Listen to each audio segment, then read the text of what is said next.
ഹരേ കൃഷ്ണ. ഈ നേത്രരോഗ ശാന്തിക്ക് വേണ്ടിയിട്ട് നമുക്ക് ചെയ്യാൻ പറ്റുന്ന ഒരു വഴിപാടാണ് നെയ്വിളക്ക്.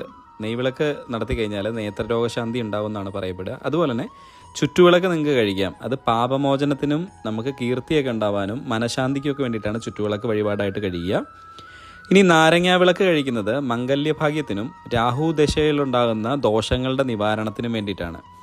അതുപോലെ നമുക്ക് പഞ്ചസാര തുലാഭാരം നടത്താൻ പറ്റും. ഈ പ്രമേഹ രോഗമൊക്കെ ഉള്ളവർക്ക് രോഗത്തിൽ നിന്ന് ശാന്തി ലഭിക്കുന്നതിന് വേണ്ടിയിട്ട്, രോഗമുക്തി അല്ല രോഗശാന്തി കിട്ടുന്നതിന് വേണ്ടിയിട്ട് നമുക്ക് പഞ്ചസാര തുലാഭാരം നടത്താം. ഇനി കദളിപ്പഴം തുലാഭാരം നടത്തുന്ന ആളുകളുണ്ട്. രോഗമുക്തിയാണ് ഇതിൻ്റെയും ഫലം.